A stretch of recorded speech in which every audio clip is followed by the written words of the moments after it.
Hold up. Hold up. Let us see. Okay. What's up, Giants fans, Hub watchers, YouTube subscribers, Twitter and Instagram followers? It is Kush back at it again with another Just Chillin podcast episode. Welcome in, guys. I got started just a little bit late, but it's all good.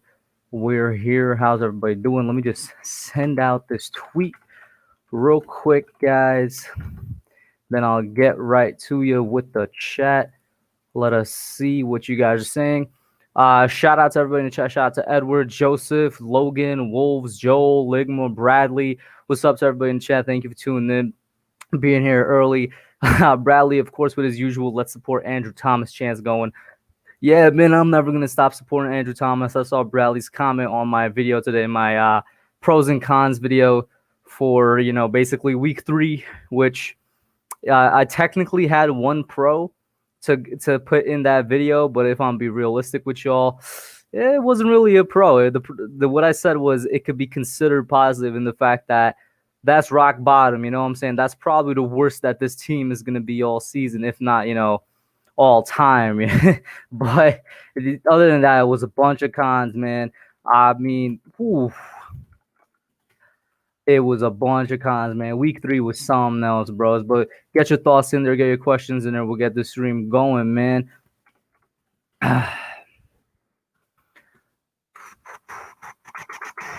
So we got Mike Nixon in here as well. Shout out to Mike Nixon. All right, so let's get to it, right? We got Let's Go Mets from Logan. Logan, unfortunately, for you, I am a Yankees fan, although it is a casual Yankees fan. And tonight, actually, I think the Yankees have game 1 going, but tomorrow is game 1 of the NBA Finals as well. You got a lot of sports things going on here. It's very weird having the NBA Finals in September or going into October. We're used to it being in the summer and whatnot. We got Wolves saying, "Long live Armenia." All right, bro. Long live. Are you from Armenia? Bradley says, so embarrassing that we lost to a bad team. That we lost that bad to a team full of bench warmers. Like I said, I think a lot of people underestimated the depth of the 49ers, and a lot of people forgot that they had great coaching. But I will say I am upset against how the offense, specifically the offensive line, did perform against that depth. You know what I'm saying? They did so well in the passing game, at least pass protection against the Steelers and the Bears, and they collapsed in pass protection against the depth of the 49ers. And then run blocking technically improved a little bit, you know what I'm saying? But that's not really saying much considering where our run blocking was beforehand. It is what it is on that end, man. It is what it is on that end. Let's see here. Joel says, got new guys to the practice squad and send some guy for the Raiders. Let me pull that up then. Let's go to Giants.com and see what they got for us here. I'm going to share the screen and share that tab for Giants.com so you guys can see it as well. Let me zoom in a little bit so you could actually read what's up here. Maybe one more time. Bam, that should be good enough. So here we go. Alfred Morris. That's a name I haven't heard in a long time. Alfred Morris. Was he in the NFC East beforehand? I feel like I've heard that name somewhere before, bro. Let's continue to look here. So we got running back Alfred Morris and quarterback Clayton Thorson added to the practice squad. Defensive back Madre Harper intends to sign Thursday. I don't know how to feel about these. Let's see. Giants have made the following roster moves. So we cut Cooper Rush and Rod Smith. Rod Smith, I'm not surprised by, but Cooper Rush, I am. That was one of the quarterbacks that, everybody was gushing over in terms of depth and in terms of what he could add to the team. Depth-wise, of course. But, everybody was gushing over Cooper Rush. They were saying he knew the Garrett system and whatnot. Very surprised by that right there. So I'm guessing that's why we signed Clayton Thorson. That's another familiar name. Alfred Morris, who I have a feeling this man was in the NFC East before. I just can't remember with what team. And then Clayton Thorson. That's another name that's very familiar. So then he's a veteran, and Clayton Thorson with the signing, and then we're adding a defensive back. Now, does this mean we're adding him, to the active roster, or is it also going to be to the practice squad? It says here he terminated his practice squad contract with the Raiders and is intent to sign with the Giants, which will happen Thursday after protocols and a physical. So now that's very interesting. Let me know what you guys think about that. Let me get to this right here. The only reason I'm watching the Giants versus Rams games is because I have the channel. I'm not going out in public with a Giants jersey. Forget that. Yo, Ligman, bro, you got to rock it no matter what, man. Got to stay here through the hard times as well. How do I like the new corner that we signed? I admit this is the first time I ever heard of him. So I'm about to look him up, with you guys right here and see what we could find on him. Joel Yada says, first or second string are all NFL players. We say it about our backups that they have to step up. I agree with Joel, man. Our backups definitely got to step up. Our starters have to step up. The thing I'm most disappointed in from that game was, without a doubt, offensive line, just because it seemed like they took a step back. They weren't doing good in the run game, but I liked how they did in the pass game. They were still giving up pressures, but it was still, you could still work with it. It was just offensive line looked terrible, man. Logan says, I was thinking I would give Jones another year if he has less than 20 turnovers and more than 2 wins. I thought we could draft Chaz Surratt, Micah Parsons, or Carlos Basham. What do I think? I think that if we have 4 or 5 wins with this team right now, looking at this team right now, if we could get 4 or 5 wins out of that because of the way we've performed so far, I think that would be good. It's not saying much because 4 or 5 wins in any year is not something I want. But considering how the team has performed talent-wise, coaching-wise, just everything-wise all around, if we could get 4 or 5 wins out of this team, I would take that. You know what I'm saying? And then I'll definitely – the only name I know there is Micah Parsons. I don't know any of the other guys. I usually don't start doing my drafting until at least week 8, sometimes later than that. But I would take Micah Parsons. If I'm not mistaken, he's the middle linebacker from Penn State. So I'm down with that. Mike Nixon says, yes, he was with Washington and Dallas. Yeah, for some reason I remember him on Dallas. I do remember Alfred Morris being on Dallas, a backup to DeMarco Murray, I think. I don't know, but yeah, man, I don't know his running style. I was about to say he's basically another Rod Smith. I don't mean that in terms of type of player. I mean that in basically he's here because he knows the system. I still don't know what the system is because the play calling on the offensive side hasn't been great. But yeah, he's definitely here because he knows the system and he has a connection with Garrett. Let's see. Want me to break telling me 10 words? What are the 10 words, bro? I just want to say real quick. This is false. It was proven false a couple months ago, or maybe even a couple years ago. I know it's something that still keeps going around. It's a rumor that keeps going around that it was actually people believe to be true, but Adam Schefter originally reported on it. And then he had to delete his tweet and apologize because it was fake information. It was debunked, to my knowledge, that this is actually not, this is not true. It was just, a rumor out there. It actually never happened. That's at least that's what I know to my knowledge. That Schefter had to delete his tweet and everything. So, you know what? I'm going to look it up right now. Did Mcadoo actually want Pat Mahomes? Well,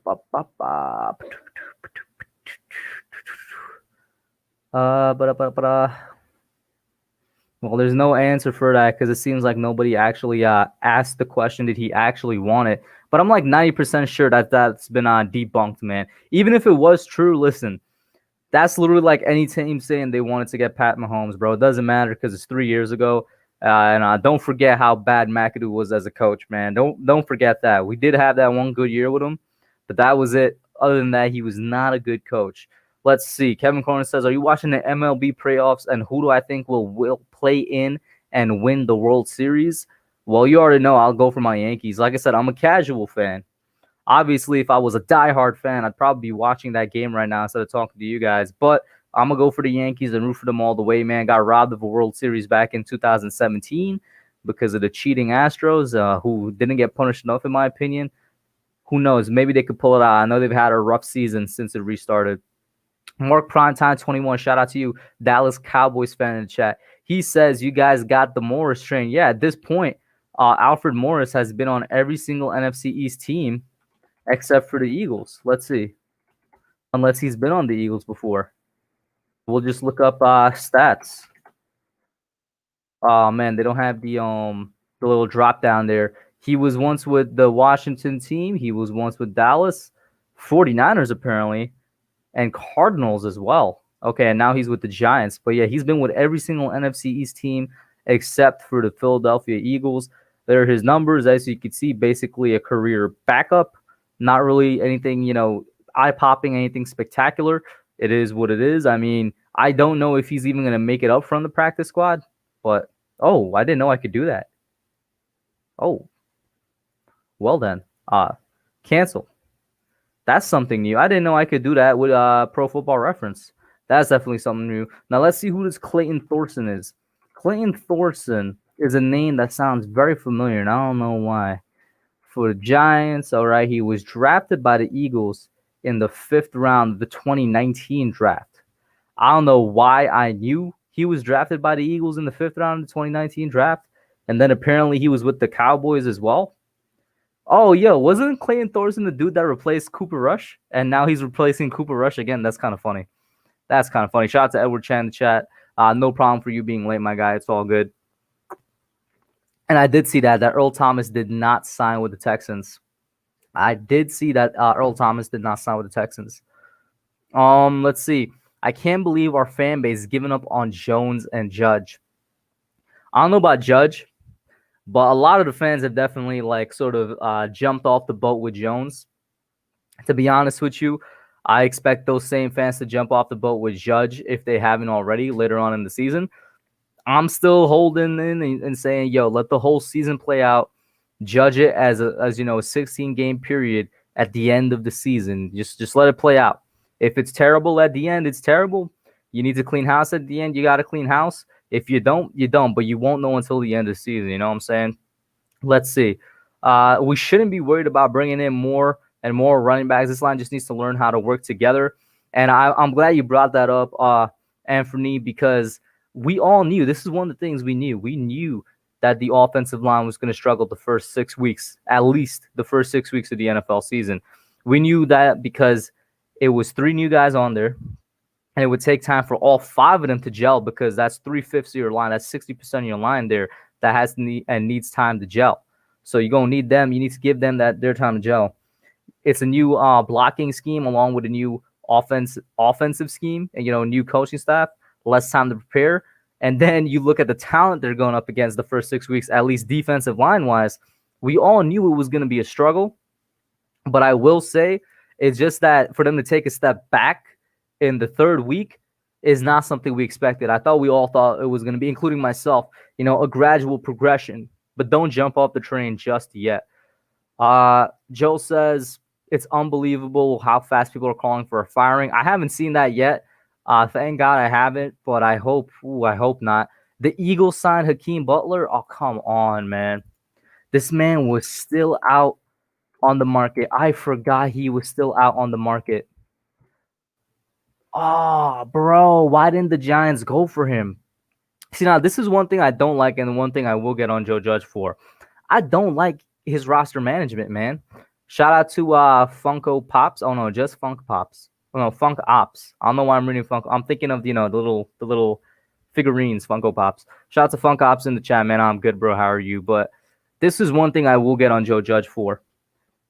We entered the season with 5 wide receivers.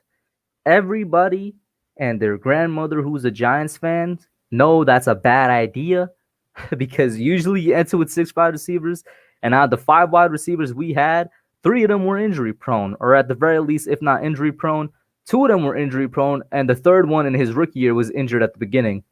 And then our tight end is also injury prone. So everybody knew it was a bad idea.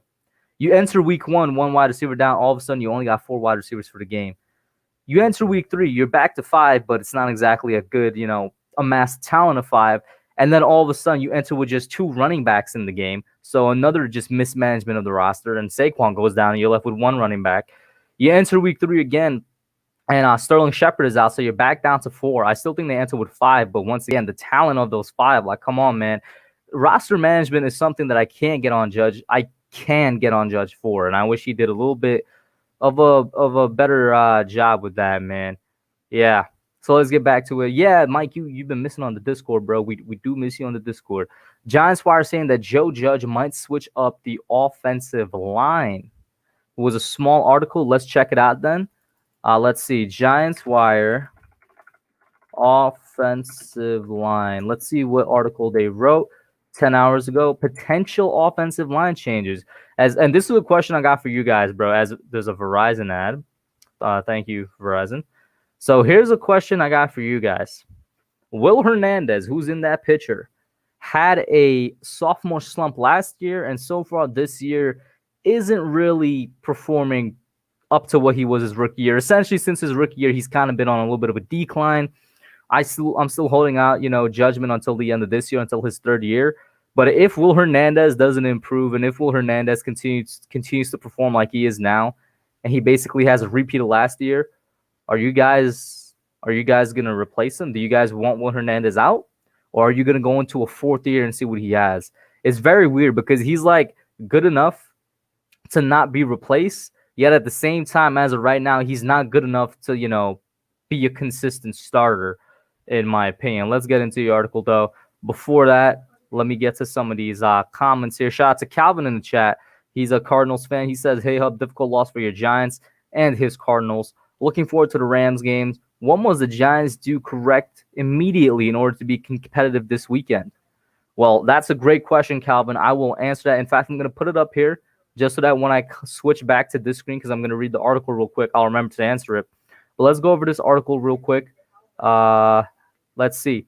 The New York Giants offensive line is off to a rough start here in 2020. The rushing attack is last in the NFL, and they're barely keeping second-year quarterback Daniel Jones upright. The starting lineup of Nick Gates, Kevin Zeller, Will Hernandez, Cam Fleming, and Andrew Thomas has vastly underperformed in the first 3 games of the season against Pittsburgh, Chicago, and San Francisco, respectively. Head coach Joe Judge told reporters on Monday that he could shake things up on the line to create a fire under the group. Thomas, the Giants' first-round pick this year, came into his game tied of the league lead in pressures a lot and did nothing better in that standing. He was replaced by fellow rookie Matt Peart late in the game. I didn't even peep that. He was? Hold up. I did not peep that last game.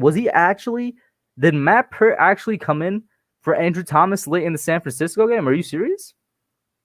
I did not see that. That is news to me. And of course, you guys know I was with Kid Blue Live calling that game. So I didn't know that. Every week's based on a player's practice and performance. We're looking to put the best players on the field. We spent the day reviewing the tape as a staff. We'll go through the rest of the week. We'll go through the rest of this week in terms of how guys are implementing the plan we put ahead for the Rams. And we'll see who the best guys to put on the field are. The run blocking has been awful. Oh, yeah, I don't even need to read that, man. Run blocking has been terrible. And there's work that we have to do and we have to improve as a team. Everyone has to play better. Everyone has to coach better. I like the urgency they come to work with every day. There are things we have to improve on, and we have to get moving fast on that. With the running game shut down, defenses will be looking to tee off on Jones in the passing game. We've seen that already as Jones been pressured 41.5% of his dropbacks, which is third in the NFL. And we are ranked dead last in pass protection. We have to work to be a balanced team. That's balanced, whether it's running and passing. Oh, man. Yeah, the rest of this thing is kind of a little bit of cookie cutter. I'm not going to lie to you. I can see the rest of the quote here. It's a little bit kind of cookie cutter. And, yeah, they have to face Aaron Donald and the Rams this week.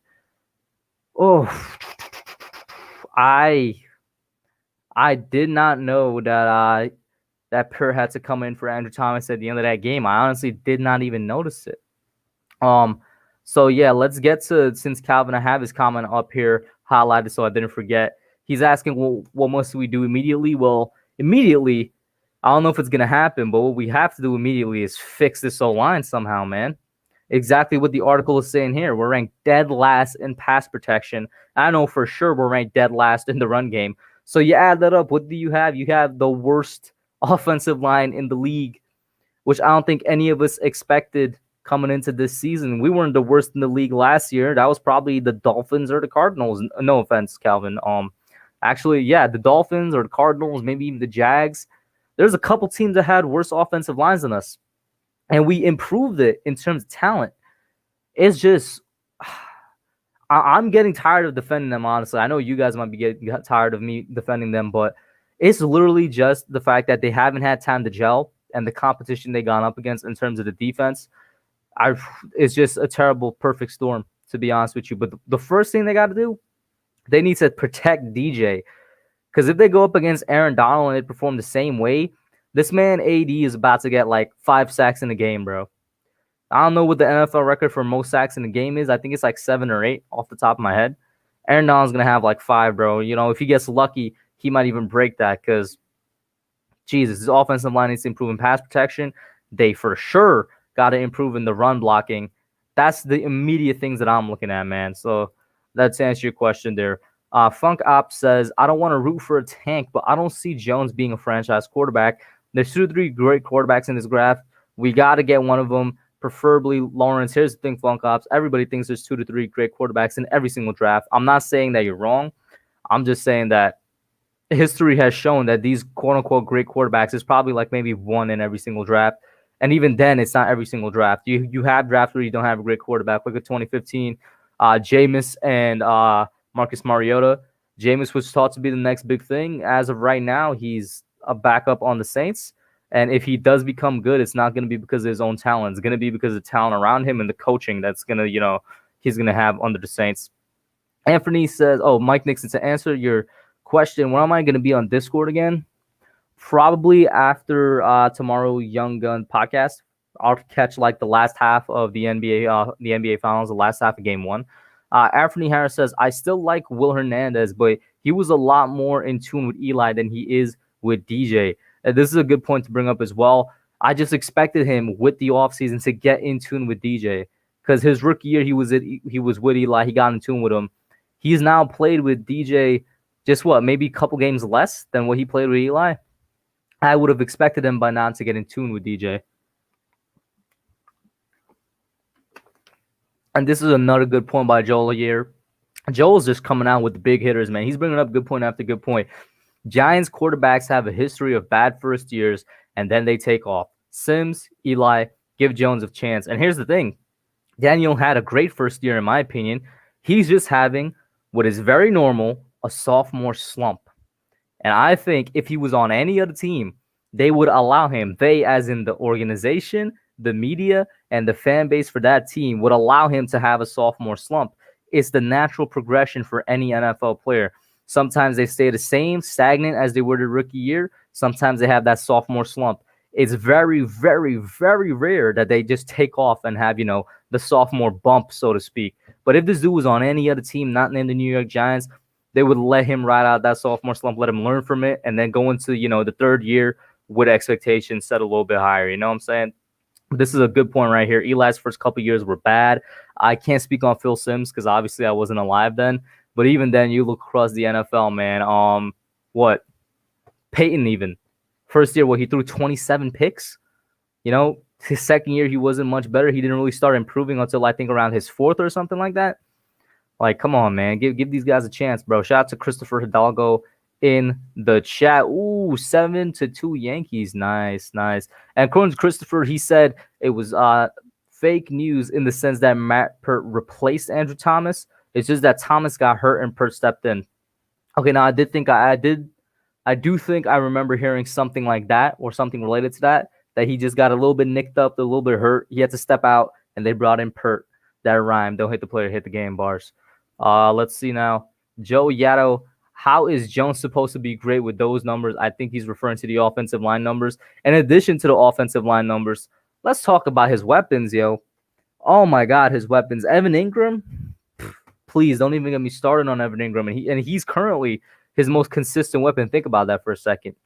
Injury-prone Evan Ingram that has inconsistent hands, that every now and again decides he wants to drop a pass, that every now and again decides he wants to fall down in his route, has somehow, some way been his most consistent receiver.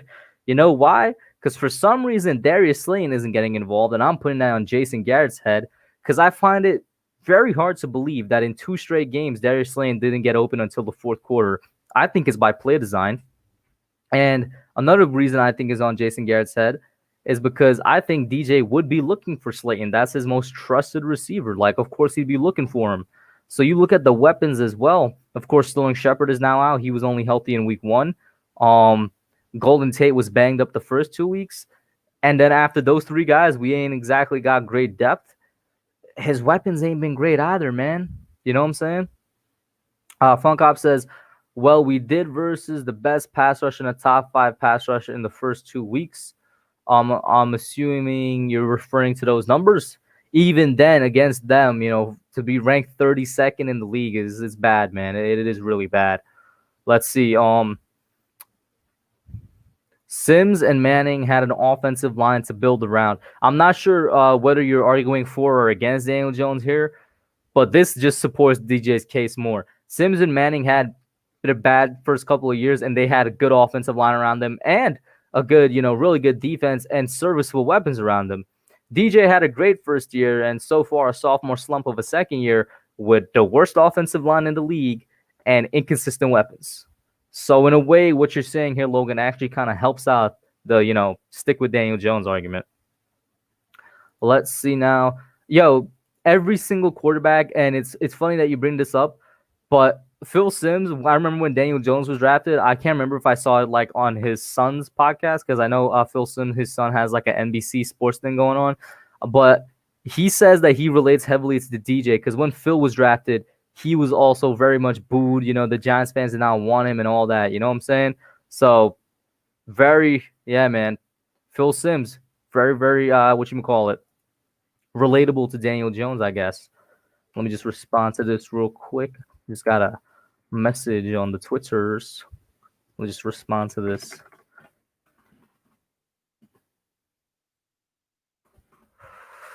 Give me a second, guys.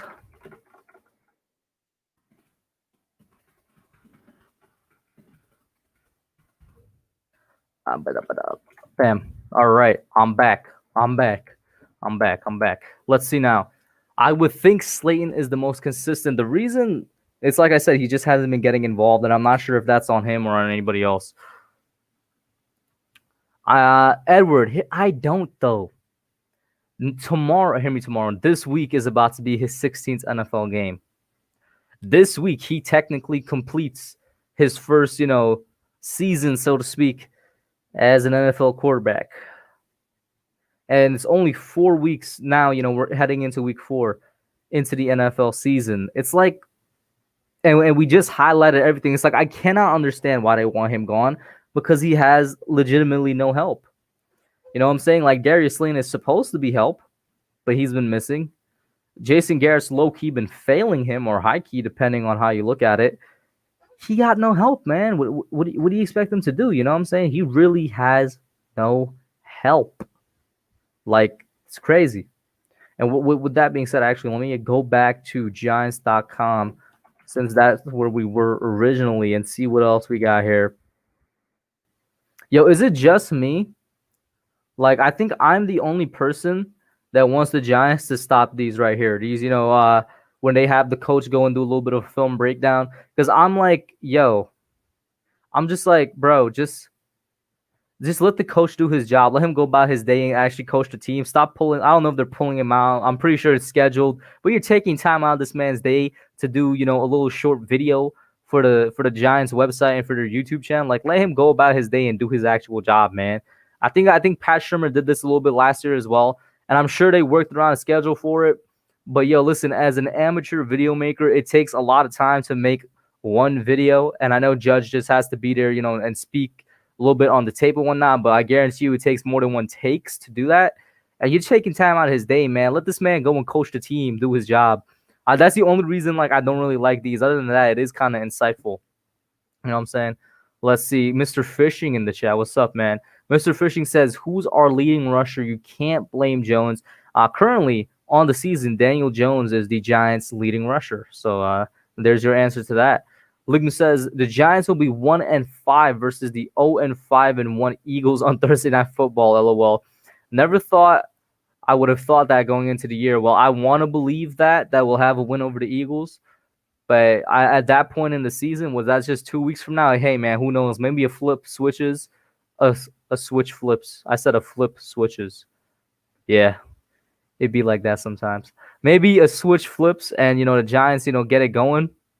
Of course, my dream would be the switch flips this week, and all of a sudden the team turns it on. We play hard against the Rams, and then we just go on a little bit, get a little bit of wins. But realistically speaking, it's probably not going to happen, man. It is probably not going to happen. Let's see here. Let us look at inside the numbers of Daniel Jones' first 15 starts. That's right, 15, because he hasn't started his 16th game yet. So, let's see now. And they bring up Peyton Manning like I did. I'm just scrolling through to see how long this is. Okay, it's not too long. Let's give this article a read, shall we? Maybe it would put some of your concerns to rest. Maybe it would aggravate some of your concerns. But let's give this article a read, bros. Let's see what's happening. So, when we lost on Sunday, it put Daniel Jones' record as a starting quarterback to 3-12 and put him in a club with some of the very best players at his position in NFL history. Jones is the first. I'm just going to skip over that. He's the first to concede his turnover rate is too high and his passer rating is too low. He said after the 36-9 loss to the Niners, I need to do a better job, and that's something I'm focused on. Not everyone has an NFL beginning like Patrick Mahomes, who plays in one of the league's most productive offenses and who essentially served a one-year apprenticeship and didn't step onto the field until the final game in his rookie season. I just want to reiterate one thing. Not everyone has an NFL beginning like Patrick Mahomes or even Lamar Jackson of 2018. Peyton Manning was the number 1 overall selection in the 1998 NFL Draft and promptly started 3-13. The following year, he led the Colts to a 13-3 record. When Manning retired after the 2015 season, he had a regular season record of 186-79. Several other prominent quarterbacks had 3 or fewer victories in their first 15 starts, including Troy Aikman, Steve Young, Warren Moon, Dan Fouts, Fran Tarkenton, and Bart Starr, plus Vinny Testaverde and Archie Manning. Now, of these names alone, bro, literally all the Hall of Famers, just absolute godlike, especially you think about Steve Young and Warren Moon, and of course, Archie Manning. I mean, we all know who Archie Manning is. I don't know who Vinny is, but hey, not too bad company to be in. And like I said, not every NFL quarterback has that fast start. You know what I'm saying? Of course, Jones likely needs more support from the Giants' ground game for the team and his fortunes to begin rising. His 92 rushing yards make him the team's leading rusher by 58 yards over Saquon Barkley, who's out for the season with a knee injury. According to the Elias Sports Bureau, Jones has the most rushing yards by a Giants quarterback through 3 games in the Super Bowl era. Jones joins Baltimore's Lamar Jackson, who's run for 182 yards, as the only quarterbacks currently leading their teams in rushing. On Sunday, he led the Giants with 49 yards on 5 carries. Both figures were the second highest total of his brief career. He ran for 54 yards on 6 attempts versus Dallas, November 4, 2019. Jones has led the Giants in rushing. Okay, so I think the rest of them is just, talking about his rushing and how he's picking up the game in there. But yeah, really the only thing you guys need to take away from this, these three paragraphs right here, man. These 3 paragraphs right there, that's what you need to take away from it. Let me get to the comments real quick. Edward says, so far he's choked in many games in which our case is not allowable, especially when this is an important year. Moreover, they see Trevor and see that we're sucking right now so that they think it's possible. Here's where I disagree with you, Edward. This is not an important year. When you say important year, it implies that it was a year so we're supposed to win. This was supposed to be a year of progress, and while we haven't seen that progress yet, I don't think I would label it as like an important year in that sense. You know what I'm saying? And you're kind of low key supporting what I said earlier. If he was on any other team, he would be allowed to have his sophomore slump, and that's exactly what you said. He's not allowed to be choking right now. He's not allowed to go through the normal development that a quarterback or any NFL player goes through. If he was on any other team, he would be allowed to do that. Let's see now. Calvin says, oh yeah, good luck to Logan, man. Logan got football practice tomorrow, man. Your season starts in February. You got that luck, bro. Go out there and kill him, man. Joel says there's so much frustration and anger from losing. Fans want something to look forward to. I get it. Me too. Judge didn't look happy and sees the need to win. Judge doesn't look happy. He sees the need to win, and I don't think anybody's really giving up on Judge now. I would hope not. A couple of you guys suggested at the beginning of the stream that, some fans are already starting to get frustrated with him, even though he's a rookie head coach. You know what I'm saying? It's his first year. It's his, first year for a lot of things that they really should give him more of a chance, man. and I hope he can improve within this season. But realistically speaking, he might not improve until next season, and that's just something we got to come to terms with. All right, Edward, man, I'll see you, bro. He's probably already out the stream. Yeah, I do know a good amount of people are watching the debate tonight. I think it's the first political debate tonight. I know Tana's watching it, a couple other people. I know for, OGR is actually calling the political debate, which I didn't even know is a thing. But yeah, you guys could go over there and check that out if you want to. But I do know a lot of people are checking that out, so that's fine. Ligma says, I will go undefeated with this team's QB. Russell Wilson, Edwards Hilaire, Jonathan Taylor, Calvin Ridley, Robert Woods, Higbee in the flex, David Johnson, Saints D, Jake Elliott. That's not your fantasy team, bro. At least that's not your fantasy team that you use against me for sure. I'm gonna tell you that right now, bro. That's not your fantasy team. I don't like how Garrett gives you on the ground game after one bad run. I don't like how Jason Garrett runs in general. You know how he rushes for our team in general. Jason Garrett refuses to run the ball on first down for some reason. I noticed that in the 49ers game, but he's completely fine with running it on a 2nd and 10 or even a 3rd and long, which makes no sense to me. He got a little too cutesy this past Sunday. You know what I'm saying? He was a little too cute with it. He tried to do that the end around play, which of course ended up as a fumble. It was listed as Daniel Jones' fault, but we all know it was Evan Ingram's fault. There was a couple other plays like that, like a little screen passes in the backfield that got blown up for the 49ers defense, where it was just like, bro, just either run the ball up the middle or pass the ball downfield. Speaking of which, he had one long pass in that entire game. It's like, Jason Garrett, what are you thinking, man? Come on, bro. What are you thinking, Jason Garrett? Joel says, Bad Dog brought up a good point. What talent do the Giants have? Who's the one guy that can take over? Giants are still recovering from Reese and ownership. Now, this is what I'll say. I don't think they're still recovering from Reese. I think that we are recovered. It's just a matter of having that talent, actually execute, right? I think that in terms of the roster, our roster is different. It's 100% different from what we had under Reese.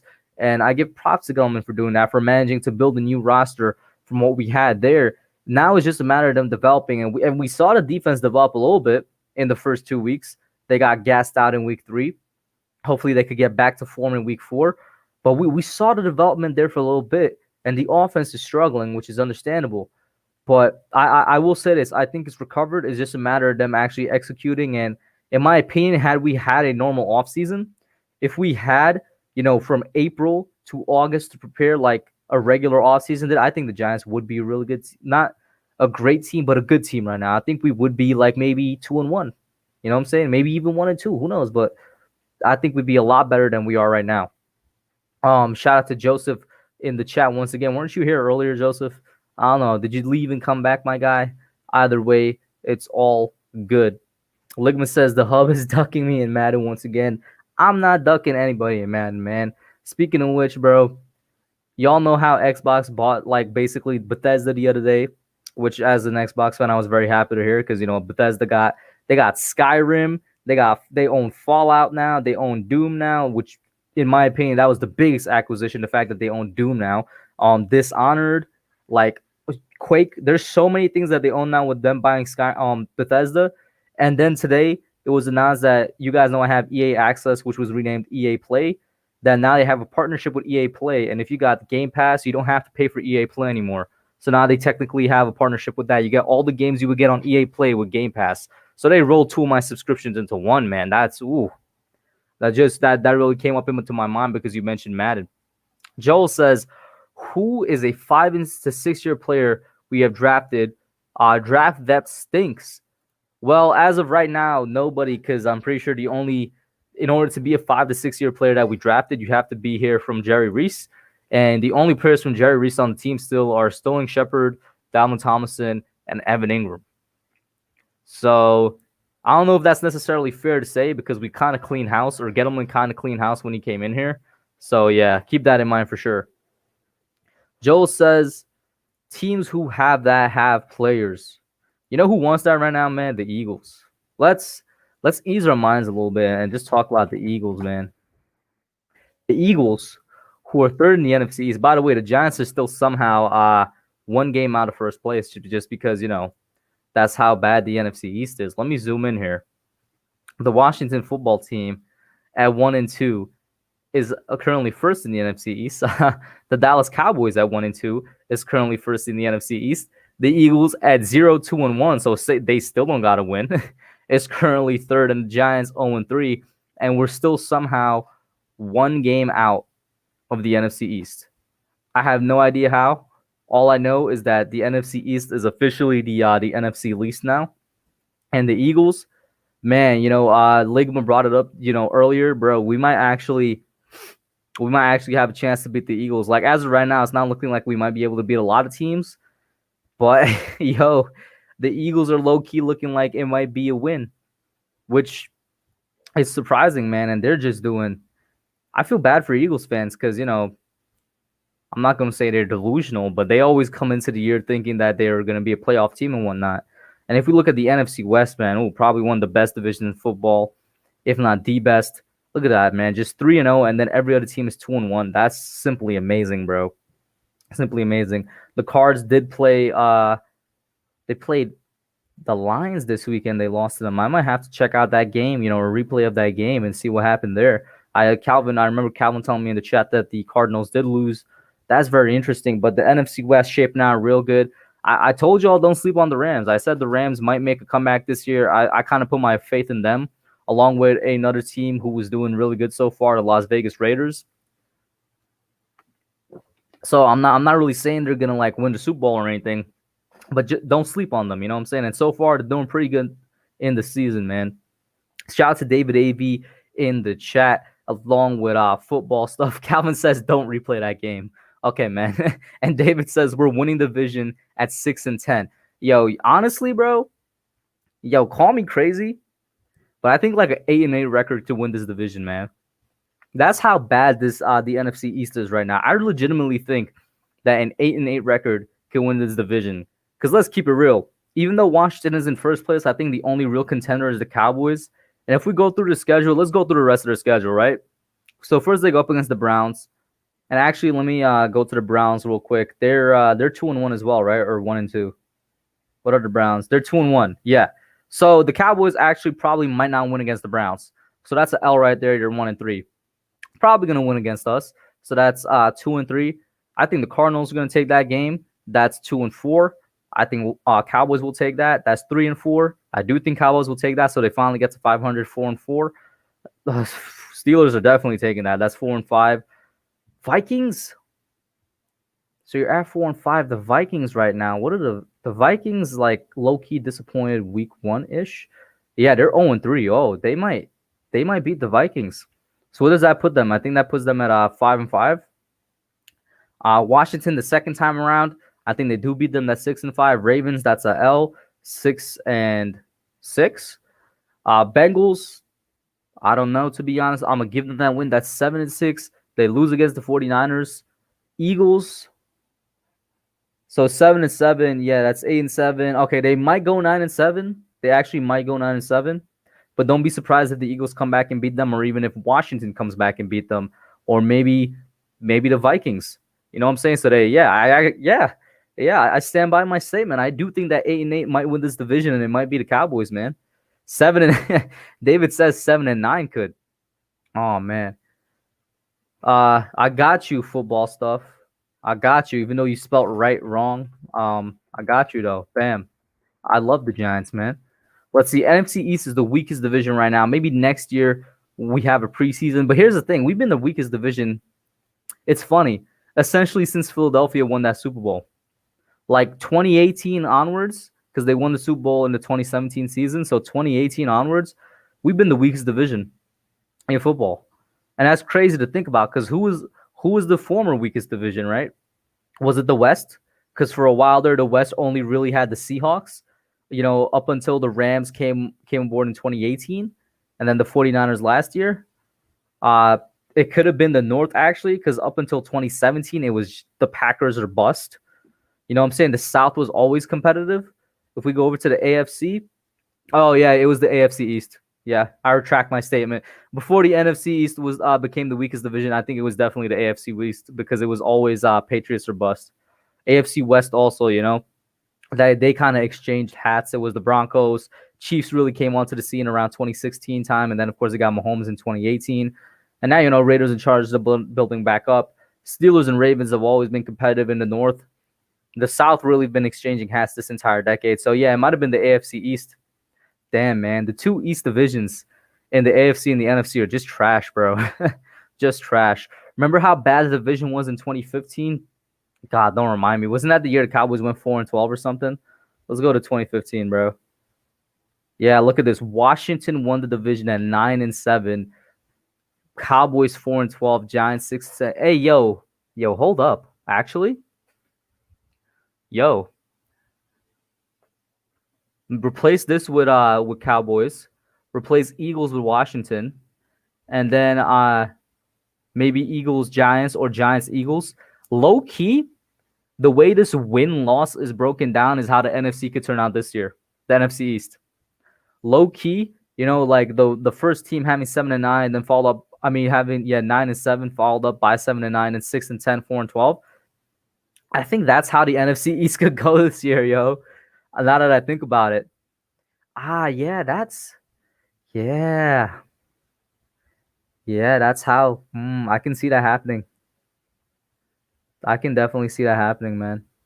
Oh man, I clicked out the standings by accident. Yeah, you guys let me know what you thought about that, but we could low-key have another 2015, maybe even worse type of win-loss record this year, man.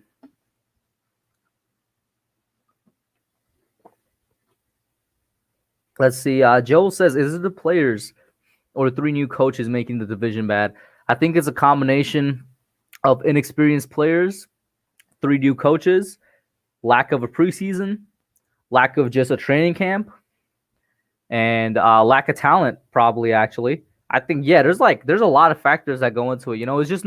It's not just one factor that makes a team bad, let alone a whole division bad. But both of those for sure play into it, Joel. Calvin says Bengals Burrow has the most completions of any rookie in their first 3 games in the NFL. Messed up season, but the Bengals could show up in the second half. I was low-key thinking about the Bengals on Sunday because I'm legitimately thinking to myself that if Cincinnati had a preseason, bro, if Cincinnati had, preparation and all that, this is a team that definitely wouldn't be 0-3 right now. Like, look at these close games. Every single one of these games have been close. If Cincinnati had a preseason, maybe I'm going out on a little too much on a limb here. But if it was a normal offseason, bro, is Cincinnati not like 3-0 or 2-1 right now? You know what I'm saying? They have a chance to beat each and every single one of these teams. Maybe I'm going on a little bit too much of a limb, but Joe Burrow for sure. This man is it, bro. Barring a drop off his second year that isn't just a sophomore slump, because that does happen. Barring that, Joe Burrow he's as advertised, man. And it's crazy to think that and this is why, I like to wait a little bit before I start like scouting out players for the draft and whatnot. In addition to the fact that I just want to enjoy the Giants season. Another reason I like to wait until we scout out is because at the beginning of the college football season last year, ain't nobody know who Joe Burrow was. Nobody thought this man was going to win the Heisman. Nobody thought this man was going to win the college football championship. Nobody knew who he was. Then, him and LSU, they go on that run. He has the best quarterback season in college football history, and he becomes the number 1 overall pick. So, man, you just got to wait that out.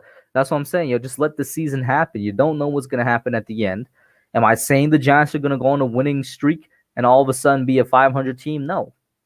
But I am saying there's there's 13 weeks of football left. Let it play out. Daniel Jones is going to improve inevitably. Even if it's not this year, it's going to be next year. He's only in his second year. And the team, the offensive line specifically, is going to have to gel at some point. You know what I'm saying? And yes, Joel, he says, listen to Aaron Rodgers, bro. RELAX.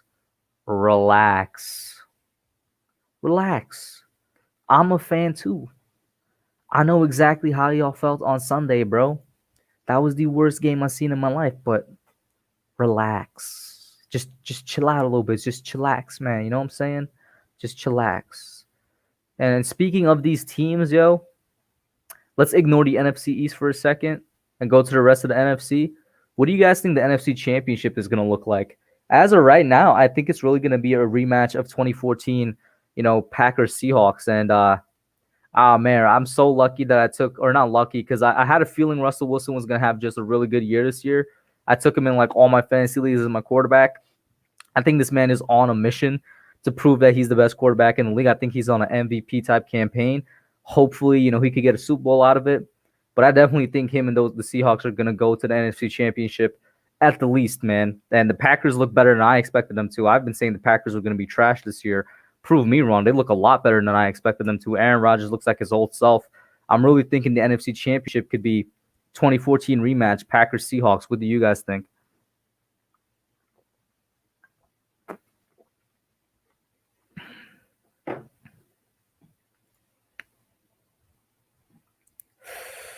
The Saints don't look good. Buccaneers, even though the Saints don't look good right now, I still expect the Saints to win the division in the end. Really, the only team I trust in the North is the Packers. And then the West, Seahawks have my full confidence as of right now. But literally any one of these other teams could come in and swoop in and then all of a sudden surprise us. You know what I'm saying? Wilson Mahomes Super Bowl. It might be Wilson Mahomes Super Bowl. Speaking of which, let me go over to the AFC side of things. In terms of the AFC Championship, of course, I do think that the Chiefs are going to be in there. And for me, it was going to be Chiefs-Ravens. But at this point, maybe even Chiefs-Steelers might be possible. I'm still going to go with Chiefs-Ravens as of right now because it's the safer pick. You know what I'm saying? Their loss against the Chiefs the other night was last night actually was very embarrassing. But I'm going to still go with Chiefs-Ravens for now for my AFC Championship pick. Yo, Christopher says Tampa Bay versus Buffalo. Book it. You're thinking Tampa Bay's going all the way. And the Super Bowl is in Tampa Bay this year. So they're going to be They're going to be the first team to ever play a Super Bowl, at their stadium. I don't think that's ever happened before in the NFL. So yeah. Joel says, who could beat the Chiefs after last night? Bro, who could beat the Chiefs after any game? But I will say this. The Chargers made them look vulnerable in week 2. The Chargers gave Chiefs a run for their money in week 2 with rookie Justin Herbert, man. Their defense really got to the Chiefs' offense. So they are vulnerable, but to be honest with you, they're really on that 15-1 type of season, man. They're really on that 15-1 type of season. I really don't think that I really don't want any team to go 16-0. I feel like 16-0 is cursed. You know what I'm saying? You just go like 14-2 or 15-1 or something. But the Chiefs, yeah, they're on a path to a repeat championship for sure, man. Don't count out the Raiders, though, man. They definitely look good as well. Bills just living up to all expectations that their fans had of them. Josh Allen, through 3 weeks in the NFL, looks elite. You know what I'm saying? I don't think it's going to be a runaway division, though, because Cam and the Patriots look really good, as I expected them to. So I'm not saying Patriots going to take the lead or anything, but it's not going to be a gimme.